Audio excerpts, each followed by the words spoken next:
Olá, turma. Sejam muito bem-vindos para essa videoaula gravada de História.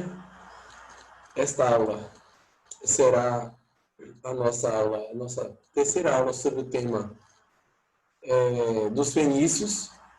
Desta vez nós vamos falar sobre um pouco mais, sobre a organização política dessa civilização bastante antiga, que é a civilização fenícia.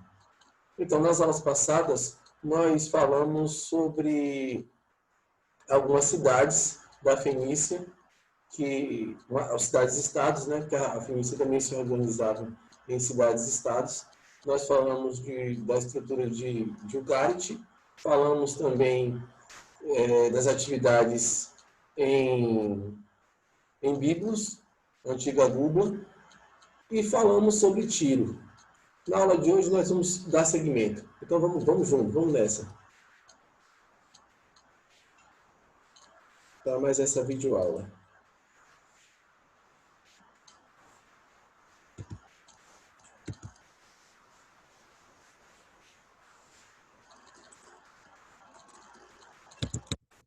Bom, a aula de hoje é isso, como eu estava falando. Vamos falar sobre a política e a expansão marítima. Então, como eu estava falando, a Fenícia ela não vai formar um estado unificado com outras civilizações tenham formado. A Fenícia ela vai formar um estado, então, descentralizado. Ela estava dividida em cidades-estados, e essas cidades-estados eram independentes, e a forma do governo era uma monarquia, mas uma monarquia aristocrática. Então, o cenário político fenício era eminentemente plutocrático. Então, o que significa dizer que era plutocrático? Plutocrático. Quer dizer que apenas as famílias mais ricas, tinham o poder nas mãos para poder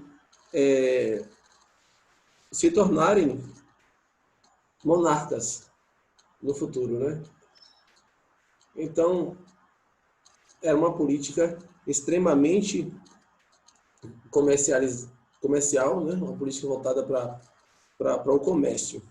E aí, como a gente estava falando das outras cidades, Biblos, não Ugarit, Ugarit primeiro. Ugarit, nós falamos que foi uma cidade-estado que acabou sofrendo muita influência egípcia. Ela acabou tomando, de certa forma, o lugar da civilização cretense, então teve sua importância naquele dado momento. Depois nós falamos de Biblos, situado ao norte da Fenícia. Ela vai ser a primeira cidade a se destacar. Vai manter relações com outros países, como Chipre e o próprio Egito. Aí nessa troca com o Egito, eles vendiam madeira e compravam papiro.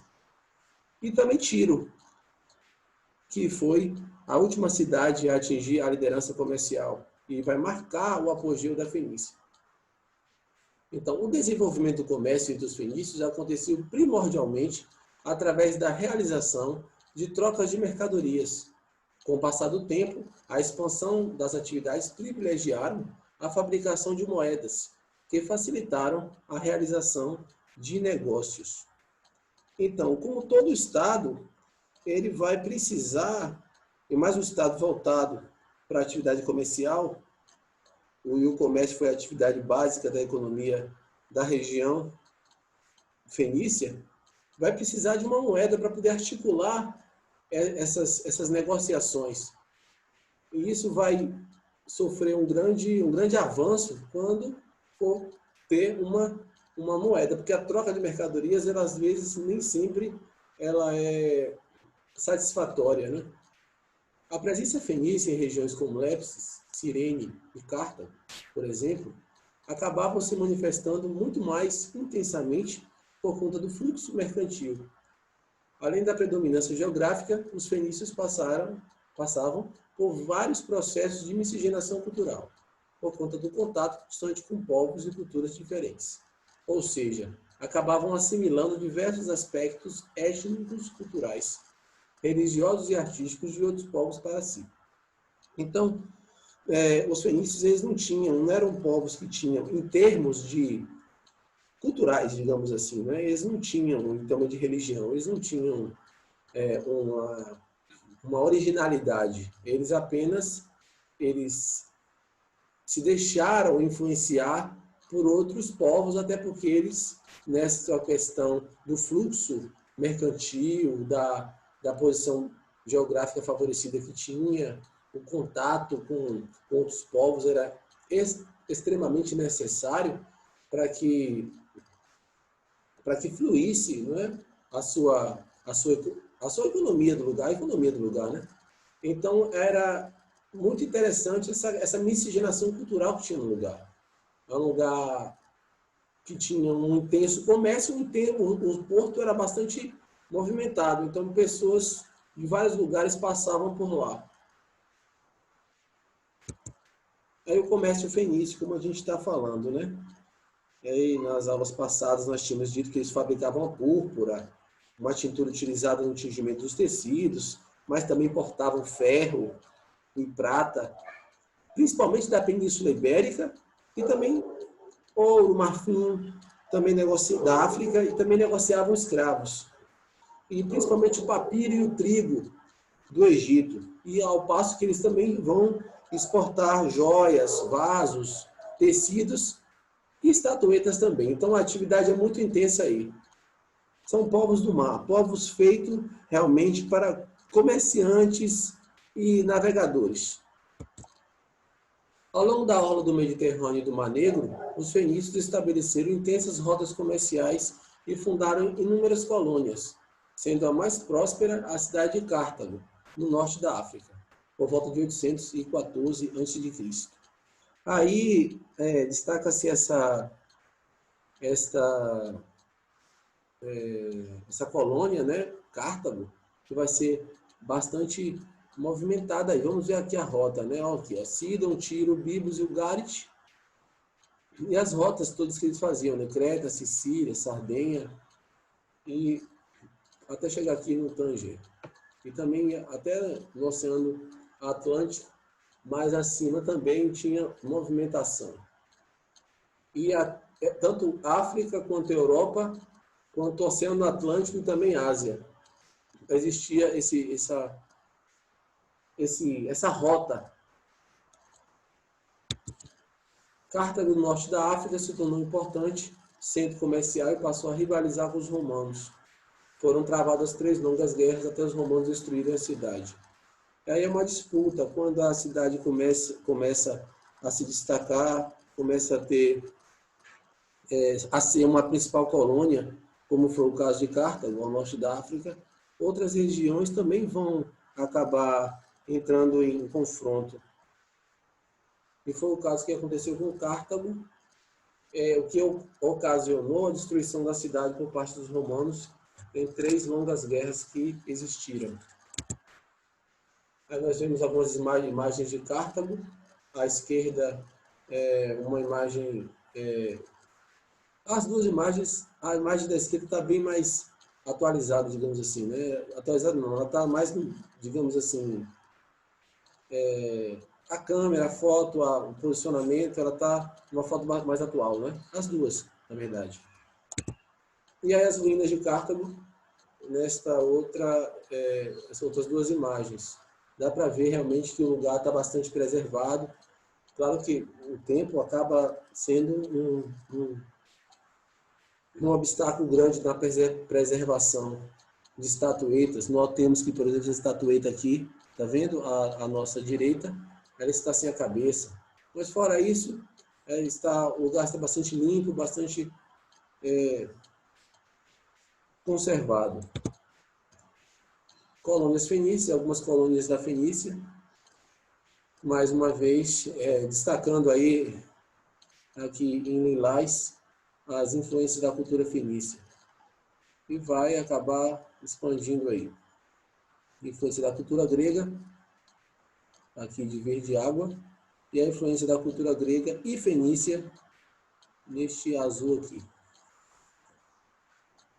Encontramos colônias fenícias em lugares como Chipre, Sicília, Sardenha e sul da Espanha. mais duas ilustrações da representatividade desse comércio intenso que era a Fenícia. E lembrando que a partir do século 8 a.C., as cidades vão começar a sofrer muitas dominações, principalmente por parte dos assírios, dos persas e dos gregos macedônicos. Vamos falar um pouquinho da sociedade, dessa sociedade fenícia. A sociedade fenícia era constituída por aristocratas, sacerdotes, grandes comerciantes, chefes militares. A população era formada por marinheiros, artesãos, camponeses e escravos. Os camponeses viviam em condições miseráveis, tendo que entregar a quarta parte da produção ao Estado. Quem trabalhava nas cidades era empregado nas oficinas artesanais, que eram controladas pelo Estado. Porque nós percebemos que em todas as sociedades existem um nível de desigualdade. E aqui também, né? Não é porque a cidade é bem constituída e tem um objetivo, uma formação voltada para a arte da navegação, da comercialização, que não vai ter misérias, né? Tem desigualdades sociais. Isso tem em todas as sociedades.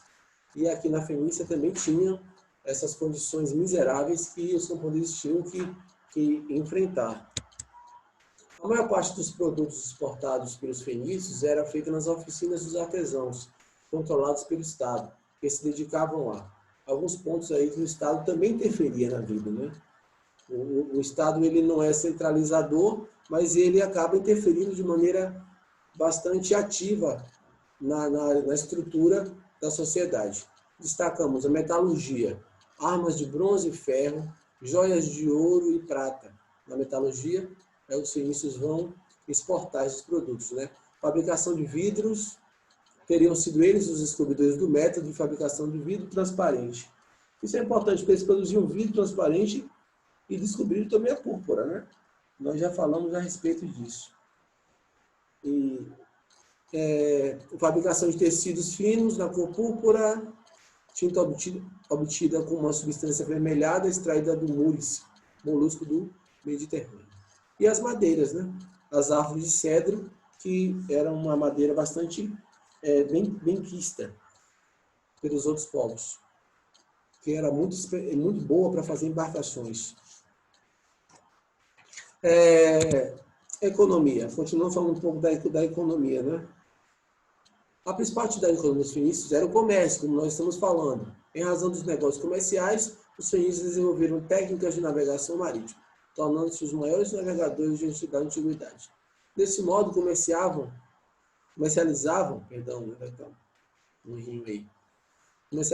com grandes número de povos em vários lugares do Mediterrâneo, guardando em segredo as rotas marítimas que descobriam. Isso é importante, porque as rotas marítimas eram guardadas em 7 chaves. Ninguém vai pegar e vai oferecer a sua descoberta aos outros de graça, né? Grande parte dos produtos comercializados pelos fenícios vinham de suas oficinas artesanais, que dedicavam à metalurgia, armas de bronze e de ferro, conforme nós falamos. A fabricação de vidros, cores, já falamos sobre isso, né? E aí produziam artigos de luxo para comercializar. Por sua vez, importavam de várias regiões produtos como metais, essências aromáticas, pedras preciosas, cavalos e cereais. Tiro era a principal cidade que se dedicava ao comércio de escravos, adquirindo prisioneiros de guerra e vendendo-os aos soberanos do Oriente Próximo, expandindo suas atividades comerciais. Os fenícios fundaram diversas colônias que a princípio serviam de bases mercantis, conforme nós vimos nos slides passados. Vendiam azeite, cereais, vinhos e artigos de luxo, como pratos de ouro, garrafas de marfim, enfeites de prata ou de bronze, fina cerâmica e perfumes. No entanto, para os povos guerreiros, vendiam também lanças e escudos de ferro.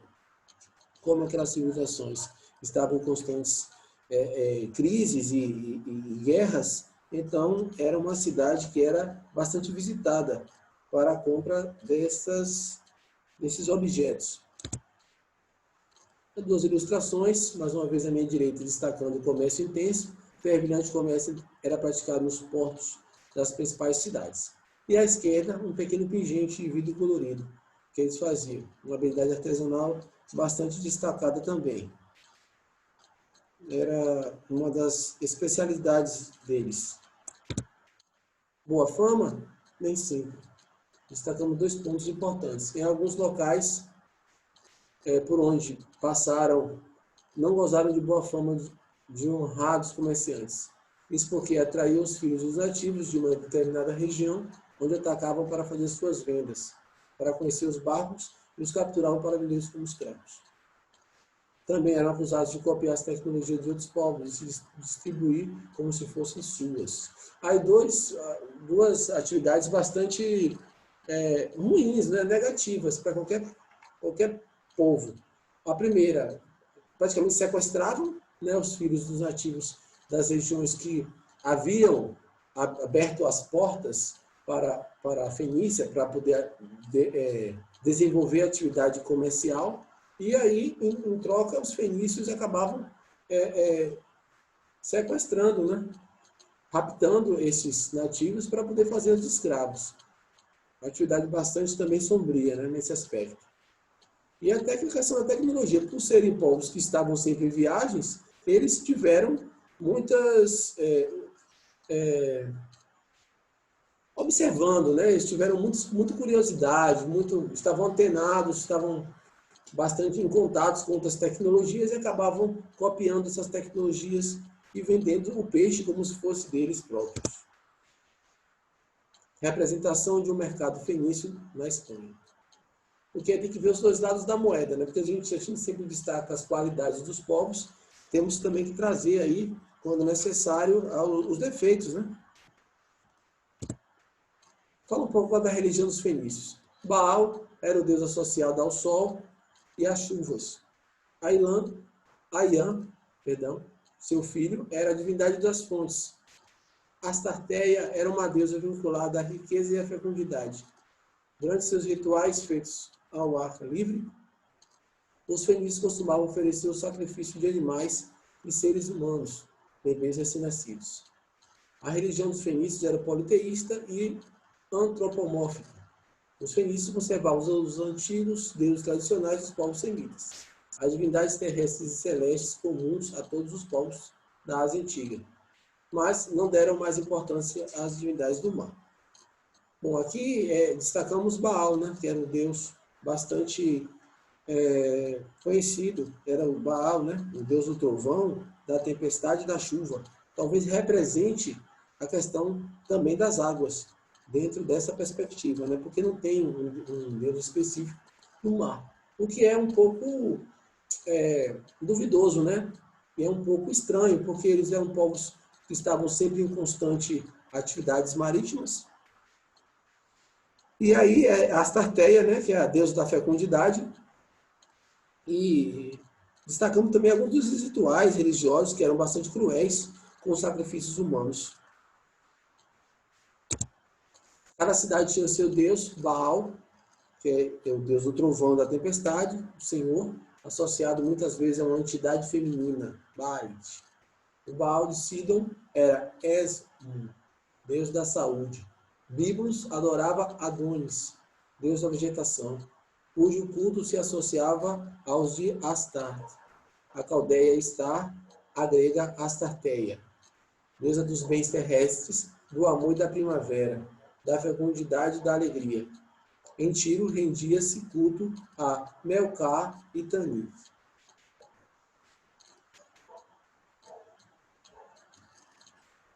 Então, aí, como a gente estava falando, cada cidade-estado tem essa liberdade para poder cultuar e se identificar. Uma espécie de, como é hoje em dia, né? Hoje temos Nossa Senhora Aparecida, por exemplo, uma padroeira do Brasil, um exemplo, né, para citar. Cada cidade, estado tinha liberdade para poder realizar os seus cultos e adoração aos seus deuses, né? E aí eles erguiam altares nas partes mais altas de suas cidades para sacrificar não só pequenos animais, como nós falamos, mas também até bebês, né? Destacamos também outros deuses, como Eldagon, que representava os rios e anunciava as chuvas. Eldagon. Então, a questão de não ter um deus por mar, ela talvez fosse preenchida por outros 2 deuses. Baal, que é o deus das alturas, das tempestades e raios, né? Esse deus do trovão, e Eldagon, representava os rios e anunciava as chuvas. Para aplacar a ira dos deuses, sacrificavam-se animais, e às vezes realizavam-se terríveis sacrifícios humanos. Queimavam-se inclusive os próprios filhos. Em algumas ocasiões, 200 recém-nascidos foram lançados ao mesmo tempo ao fogo, enquanto as mães assistiam impassíveis ao sacrifício. E aí, é essa parte que a gente está falando, né? Esse lado obscuro da Fenícia também,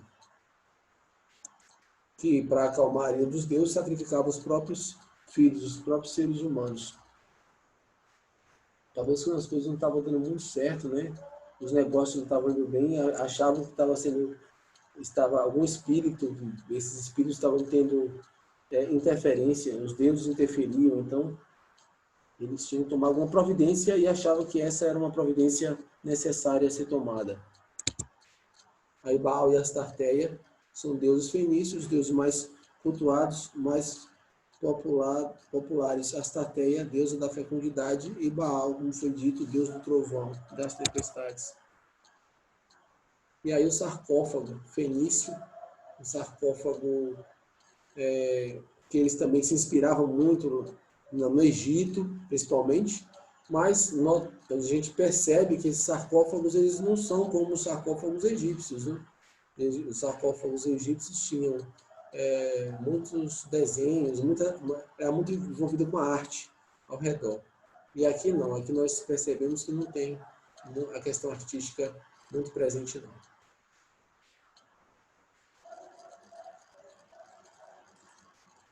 Então foi isso, pessoal. Essa foi a videoaula gravada de hoje e até uma próxima oportunidade. Um grande abraço.